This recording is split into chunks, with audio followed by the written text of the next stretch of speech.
Hello दोस्तों, Hindustan Unilever के quarter 2 के रिजल्ट्स आए हैं और रिजल्ट्स के साथ साथ डिविडेंड का भी अनाउंसमेंट हुआ है। तो इन सब के बारे में वीडियो में हम डिटेल में डिस्कस करने वाले हैं। तो देखिए, सबसे पहले डिविडेंड को हम लोग एड्रेस कर लेते हैं। कितना डिविडेंड आया है?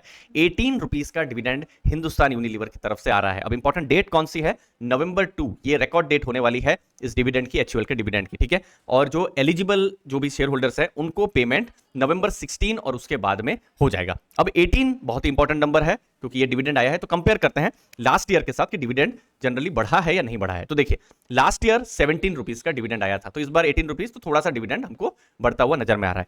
अब देखिए, एचयूएल के केस में डिविडेंड 2 बार आ रहा है पिछले कुछ साल का अगर हम हिस्ट्री देखें तो। एक तो क्वार्टर 2 के रिजल्ट के बाद, जो कि क्वार्टर 2 मतलब क्या, सितंबर एंड, रिजल्ट कब आता है? यही अक्टूबर के समय में। तो ये तो लास्ट ईयर कितना था? 17 था, इस बार 18 है। और दूसरा जो डिविडेंड है वो क्वार्टर 4 के रिजल्ट के बाद। क्वार्टर 4 रिजल्ट कब आते हैं? अप्रैल मई के महीने में आते हैं, और फिर जो एक्स डेट है, रिकॉर्ड डेट आते हैं तो जून का महीना हो जाता है। तो जैसे आप लास्ट ईयर देखेंगे 17 रुपीस का डिविडेंड था, ठीक है। यही अब देखिए क्वार्टर 2 के रिजल्ट के समय में आया था। फिर क्वार्टर 4 के रिजल्ट के समय में 22 रुपीस का डिविडेंड था। तो 17 और 22 कितना होता है?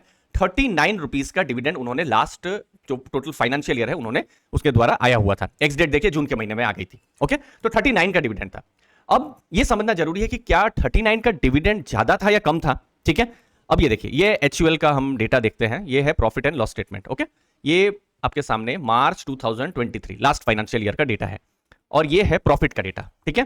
प्रॉफिट कितना था? 10,143 करोड़। ये क्या है? सभी शेयर को अगर आप मिला देते हैं तो प्रॉफिट इतना होता है। लेकिन एक शेयर का क्या प्रॉफिट होता है? मतलब 10,143 करोड़ को डिवाइड आप किससे करेंगे? जो नंबर ऑफ शेयर्स हैं, कितना है? 235 करोड़ के आसपास। तो कितना आएगा? अप्रोक्सीमेटली 43 के आसपास आएगा। इसका मतलब क्या है कि एक शेयर का प्रॉफिट है 43.07। इसको आप ईपीएस या अर्निंग पर शेयर भी मान सकते हैं दोस्तों। तो 43 में उन्होंने 39 का डिविडेंड दिया था, तो एक्चुअली में उससे ज्यादा, वो मैक्सिमम 43 तक जा सकते हैं।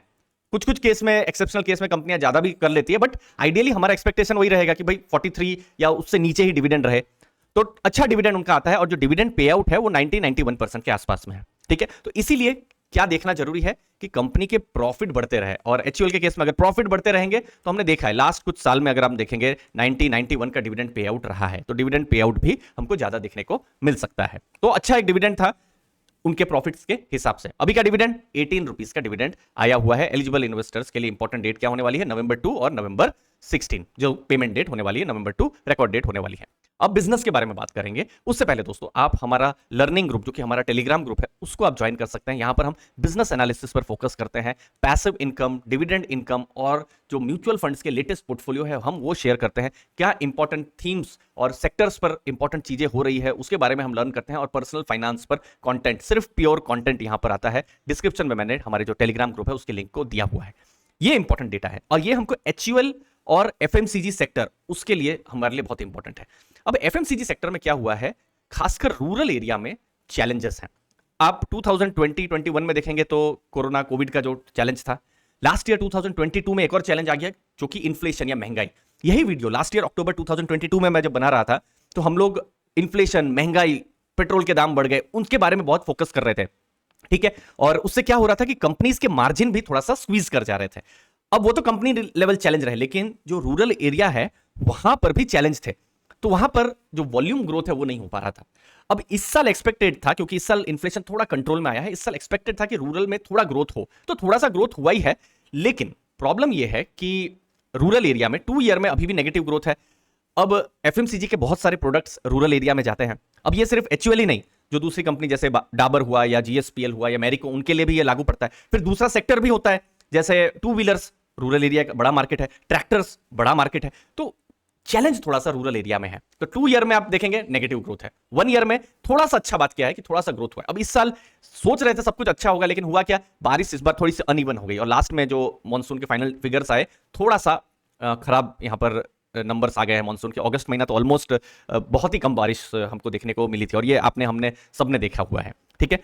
एक और चैलेंज आ गया है। चैलेंज क्या आ गया है कि अब एफएमसीजी सेक्टर में नए और छोटे प्लेयर्स भी आ गए हैं। जैसे चाय में सोच लीजिए पहले 10 प्लेयर्स थे लास्ट ईयर, अभी 14 आ गए। डिटर्जेंट बार में पहले सोच लीजिए 10 प्लेयर्स थे। 10 मतलब एक एग्जांपल दे रहा हूं, जरूरी नहीं है वो 10 होगा, मैं ये जैसे वाई लिखा है तो मैं सोच रहा हूं, सोच लीजिए 10 है तो 60 प्लेयर हो गए हैं, 20 प्लेयर है तो 120। मतलब आपको मैं वही चीज बताना चाहता हूं कि बहुत ज्यादा एफएमसीजी सेक्टर में दूसरे छोटे प्लेयर्स की भी एंट्री हो गई है दोस्तों। ये सब चैलेंज के कारण से क्या एचयूएल ने कैसा परफॉर्म किया है, तो देखिए सेल्स ग्रोथ 4% है।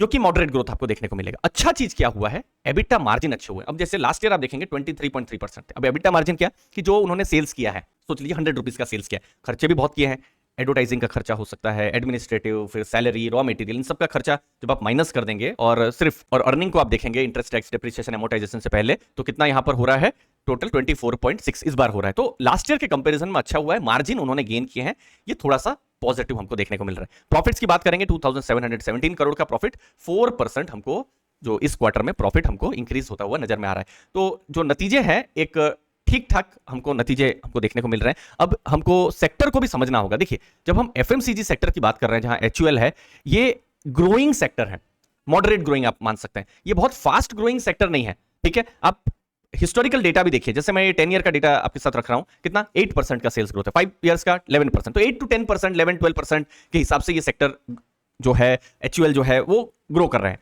प्रॉफिट ग्रोथ अगर आप देखेंगे वही 12-14% के आसपास में। तो जैसे हम लोग देखते हैं कि फ्यूचर की थीम क्या होती है, जैसे इलेक्ट्रिक व्हीकल हो गया, ग्रीन एनर्जी, एआई, ऑटोमेशन, ये सब है, तो वहां हम लोग क्या 30-40-50% का एक्सपेक्टेशन रख सकते हैं। यहां क्या होगा कि हमारा एक्सपेक्टेशन थोड़ा ठीक ठाक होगा।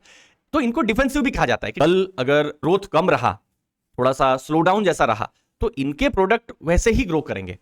ठीक है, तो इसीलिए एफएमसीजी सेक्टर्स इनको डिफेंसिव भी कहते हैं कि ठीक है, खराब माहौल में भी ये लोग ठीक ठाक ग्रो करेंगे, अच्छे माहौल में थोड़ा अच्छा ग्रो कर सकते हैं। ठीक है, तो लेकिन यहां पर आप मेगा ग्रोथ 30-40-50% का ग्रोथ का एक्सपेक्टेशन हम लोग नहीं रख सकते हैं। ठीक है, तो वो एक इंपॉर्टेंट चीज इस सेक्टर के बारे में हमको आपको समझनी है। अब कैसा ऑपरेटिंग एनवायरनमेंट है, तो देखिए इस साल एक महीना थोड़ा ज्यादा था जो अधिक मास के कारण में, तो उससे जो फेस्टिवल सीजन है थोड़ा लेट शुरू, इनफैक्ट अभी ही शुरू हुआ है। अभी दुर्गा पूजा, नवरात्रि अभी चल रही है, अभी जैसे अक्टूबर 19 जब मैं वीडियो बना रहा हूं, तो अक्टूबर नवंबर चलेगा। तो क्वार्टर 3 का जो रिजल्ट है, जो कि जनवरी फरवरी में एक्सपेक्टेड है, तब अच्छे जो टेलविंड्स हैं या फिर जो फायदा जो है हमको तब देखने को मिल सकता है। रूरल रिकवरी अगेन जितना सोचा जा रहा था उतना अच्छा नहीं हुआ है, लेकिन कंपनी ने ये कहा है कि ग्रेजुअली ये धीरे धीरे करके रूरल एरिया में भी ग्रोथ और रिकवरी होती रहेगी।